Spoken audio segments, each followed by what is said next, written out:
کی محبت، مکۃ المکرمہ کو چھوڑا اور چھوڑ کر کے حبشہ گئے، پھر واپس آئے تو وہاں سے پھر ہجرت کر کے مدینہ گئے، تو آپ نے فطری محبت حضور کی محبت میں قربان کر دی۔ فطری محبتوں میں ایک محبت مال ہے۔ مال خرچ کرنا آسان ہے؟ مشکل ہے بھائی۔ حضور کی دعوت کی حضرت عثمان غنی رضی اللہ تعالیٰ عنہ نے، اور قدم گننے شروع کر دیے۔ حضور فرماتے یہ کیا کر رہے ہو؟ عرض کی حضور جتنے قدم چل کے میرے گھر تک جائیں گے میں اتنے غلام آزاد کراؤں گا، اتنے غلام آزاد کروں گا۔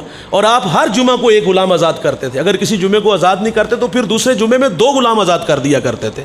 اور حضرت عثمان غنی رضی اللہ تعالیٰ عنہ نے راہ خدا میں بہت سارا مال خرچ کیا۔ میرے روما بھی آپ نے خریدا، مسلمانوں کے لیے خرید کے وقف کیا۔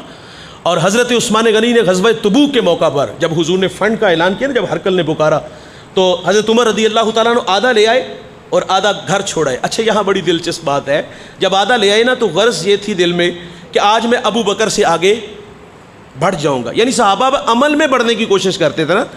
اور معذرت سے کہوں گا ہمارا مزاج عمل میں بڑھنے کا نہیں، ہمارا مزاج ہے دنیا میں ایک دوسرے سے بڑھ جانے کا۔ اور جب دنیا میں ایک دوسرے سے بڑھ جانے کا غم ہوگا نا، آپ عرب کیا کھرب پتی بھی ہو جاؤ گے تو تسکین کے قافلے نہیں اترے گے۔ میرے رسول فرماتے جو دنیا کے معاملے میں نیچے اور دین کے معاملے میں اوپر دیکھتا ہے، اللہ اس شخص کو صابرین اور شاکرین کی صف میں لکھ دیتا ہے۔ لیکن ہماری کہانی کیا ہے؟ ہم دنیا کے معاملے میں اوپر دیکھتے ہیں۔ بھائی جو اوپر نہیں نیچے دیکھنا شروع کر دو، نیچے دیکھو گے تو تسکین کے قافلے اتریں گے۔ کروڑ پتی نیچے دیکھے، وہ اس سے نیچے دیکھے جس کے پاس اپنا گھر ہے، وہ دیکھے جو کرائے پہ رہ رہے ہیں کہ گھر شکستہ صحیح مگر اپنا تو ہے۔ اور بھائی جب نیچے دیکھو گے تو تسکین کے قافلے اتریں گے۔ سعدی شیرازی مسجد سے نکلے، کسی نے جوتے چرا لیے۔ مسجد سے جوتا چرانا کون سا مشکل کام ہے؟ جو اچھا لگا، جو پورا آیا وہ پہن کے چلے گئے۔ دل میں بات آئی تو باہر آئے، 2 قدم آگے بڑھے تو ایک شخص کو دیکھا پاؤں سلامت نہیں تھی، وہیں سجدہ کیا اور کہا یا اللہ تیرا شکر ہے کہ میرے پاؤں تو سلامت ہے۔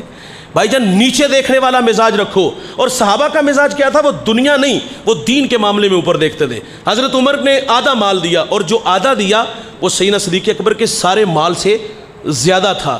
اگر سوال یہ ہوتا نا کہ کتنا لائے ہو، تو ابو بکر کا مال سارا ایک طرف اور حضرت عمر فاروق کا آدھا مال اس سے زیادہ تھا۔ سوال یہ نہیں کیا کتنا لائے ہو، حضور نے فرمایا کہ گھر کیا چھوڑ آئے ہو۔ حضرت عمر عرض کرتے آدھا لے آیا ہوں اور آدھا چھوڑ آیا ہوں۔ اور سیدنا صدیق اکبر بھائی ٹاٹ کا خرقہ پہنتے ہیں، کانٹوں کے تکمے لگاتے ہیں، دیوار سے ہاتھ مار کے دیکھتے ہیں کہ کوئی سوئی بھی تو نہیں باقی رہ گئی، سارا لا کر کے حضور کے قدموں میں ڈھیر کر دیا۔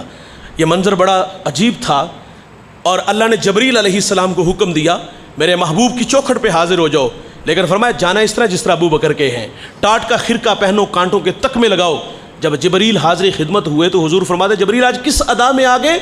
عرض کی آج کی ادا جو ابو بکر نے اپنائی ہے وہ اللہ کو بڑی پسند آئی ہے۔ آپ فرماتے میرے ہی اوپر کیا موقوف ہے، آج کا ٹاٹ کا خرقہ سلطنت سماویہ کا سرکاری لباس قرار ٹھہرایا ہے۔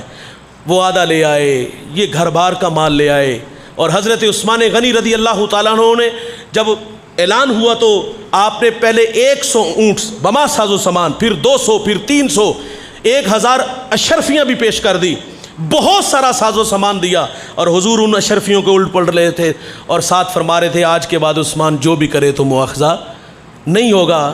رسول اللہ راضی ہوئے حضرت عثمان غنی رضی اللہ تعالیٰ پہ، جو بھی مال تھا وہ سارے کا سارا جو ہے وہ حضور کے قدموں میں ڈھیر کر دیا۔ آج مال خرچ کرنا بڑے، ہم بعض اوقات نا مساجد میں، مدارس میں جب لوگوں کو بلا کر کے جمع کر کے ترغیب دلانا مقصود ہوتا ہے، اور اعلانیہ صدقہ اس وقت جائز ہوتا ہے جب ترغیب دلانا ہو، تو بعض اوقات ہمیں لوگ نظر آتے ہیں کہ یار اگر انہیں ترغیب دلائیں گے تو یہ ساری مسجد یا مدرسے کو اکیلا بندہ بنا دے گا۔ لیکن ہماری کہانی یہ ہے کہ ہم جب مال خرچ کرنے لگے تو جس طرح کچھ 100 50 دیتے ہیں، وہ امیر لوگ بھی اسی طرح حصہ ڈالتے ہیں، اور اسے تو اپنی حیثیت کے مطابق کرنا چاہیے نا۔